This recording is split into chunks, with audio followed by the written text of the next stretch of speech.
Hi viewers, happy day to all of you. నేను మీ doctor Srinivas Gangisetti. మీరు చూస్తున్నారు doctor Gangisetti academy YouTube channel. ఇప్పటివరకు ఈ ఛానల్ని సబ్స్క్రైబ్ చేసుకోకపోతే డాక్టర్ గంగిశెట్టి అకాడమీ పక్కకి సబ్స్క్రైబ్ అనే పదం ఉంటుంది, దాన్ని క్లిక్ చేయండి. క్లిక్ చేశారు కదా, థ్యాంక్ యూ. మీరు ఛానల్ని సబ్స్క్రైబ్ అయిపోయారు.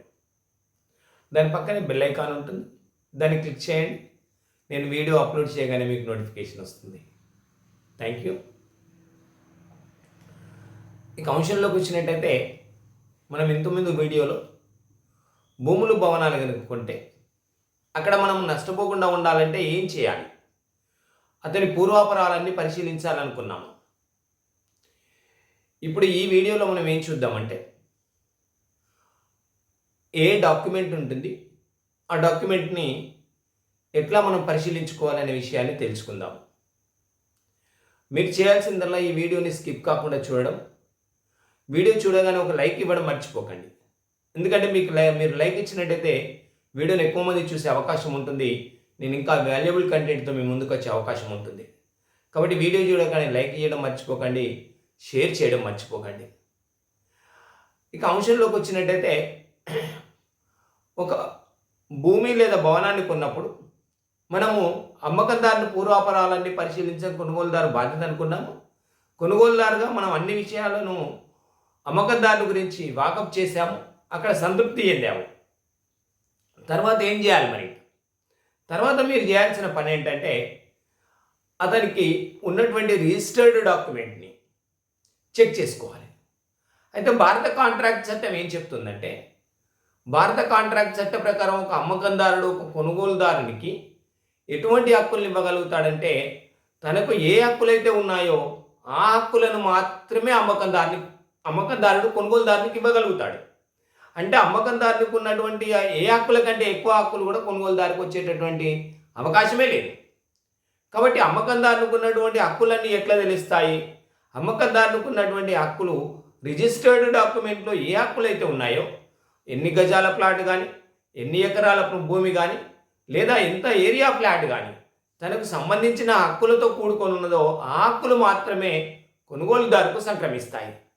కాబట్టి ఎప్పుడైతే మీరు అమ్మకందారు నుండి ఒక ప్రాపర్టీ కొందామని ముందుకెళ్ళారో, అతను మీకు ఇచ్చేటటువంటి డాక్యుమెంట్ని, ఆ రిజిస్టర్డ్ డాక్యుమెంట్ని సంబంధిత రిజిస్ట్రార్ ఆఫీస్లో శోధన చేయడం ద్వారా మీరు ఆ డాక్యుమెంట్ యొక్క వ్యాలిడిటీని చెక్ చేసుకోవాలి.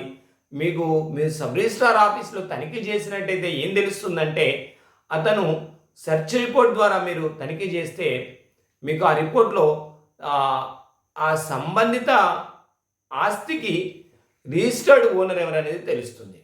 కాబట్టి తాను ఇచ్చినటువంటి డాక్యుమెంటు సబ్ రిజిస్ట్రార్లో తెలిసినటువంటి మీరు శోధన చేయడం ద్వారా, సెర్చ్ రిపోర్ట్ ద్వారా మీరు తీసుకున్నటువంటి సమాచారాన్ని సరిపోల్చుకోవాల్సిన అవసరం ఉంటుంది. లేదు, ఒకవేళ మీరు తీసుకున్నటువంటి భూమి వ్యవసాయ భూమి కనుక అయినట్టయితే అడంగల్ పహానితో కానీ, 1B కానీ, లేదా పట్టాదార్ పాస్బుక్తో కానీ పోల్చి చూసుకోవాల్సిన అవసరం ఉంటుంది. ఈ రికార్డులన్నింటినీ పరిశీలించి మీరు ఆ భూమి యొక్క ఓనర్ని నిర్ధారణకు రావాల్సినటువంటి అవసరం అయితే ఉంటుంది. అంతేకాకుండా మనము అసెస్మెంట్ రిజిస్టర్ లెడ్జర్ ఎంట్రీస్ ఉంటాయి మున్సిపాలిటీలో కానీ, లేదా పంచాయతీ ఆఫీస్లో కానీ.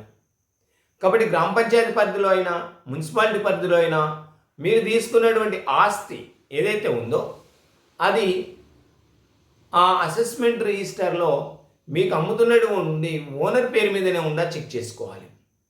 ఓనర్ పేరు మీద ఆస్తి కనుక ఉన్నట్లయితే మీరు తదుపరి కాలంలో ఆ సంబంధిత ఆస్తిపై అప్పు తీసుకోవడానికి కానీ, లేదా కరెంటు బిల్లులు చెల్లించుకోవడానికి కానీ, లేదా మున్సిపల్ పన్నులు చెల్లించుకోవడానికి కానీ, కొనుగోలుదారుగా మీ పేరుపై బదిలీ అయిన తర్వాత మళ్ళీ అమ్మకందారు నుండి మీ పేరు మార్పిడి చేసుకోవడానికి, మున్సిపాలిటీలో మీరు ఈ పనులు పూర్తి చేసుకోవడానికి, లేదా గ్రామ పంచాయతీలో ఈ పనులు పూర్తి చేసుకోవడానికి మీకు అమ్మేటటువంటి అమ్మకందారు ఓనర్గా ఉండాల్సినటువంటి అవసరం ఉంటుంది.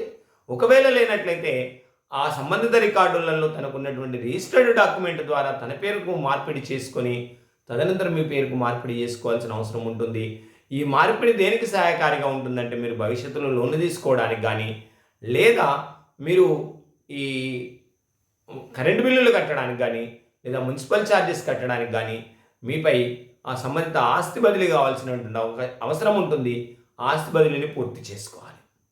అంటే మనం ఇప్పుడు ఒకవేళ మీరు రిజిస్టర్డ్ డాక్యుమెంట్ ద్వారా ఒక ప్లాట్ కానీ కొనుగోలు చేసినట్టయితే లేదా ఫ్లాట్ కానీ కొనుగోలు చేసినట్టయితే సబ్ రిజిస్ట్రార్ ఆఫీసులో సెర్చ్ రిపోర్ట్ ద్వారా ఆ సంబంధిత అమ్మకందారు రిజిస్టర్డ్ పార్టీగా ఉన్నాడా అనేది చెక్ చేసుకోవాలి.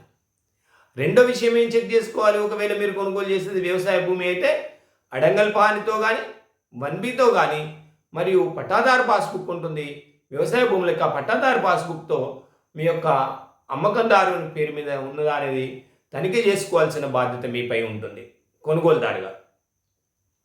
మూడోది ఏంటంటే అసెస్మెంట్ రిజిస్టర్లో మున్సిపాలిటీలో కానీ గ్రామ పంచాయతీ ఆఫీసులో కానీ అమ్మకందారు పేరుపై ఆ ప్రాపర్టీ ఉందా అనేది మీరు తనిఖీ చేసుకోవాలి. తనిఖీ చేసుకున్న తర్వాత ఈ దశలో సంతృప్తి ఏదైతే మనము ముందుకెళ్ళే అవకాశం ఉంటుంది.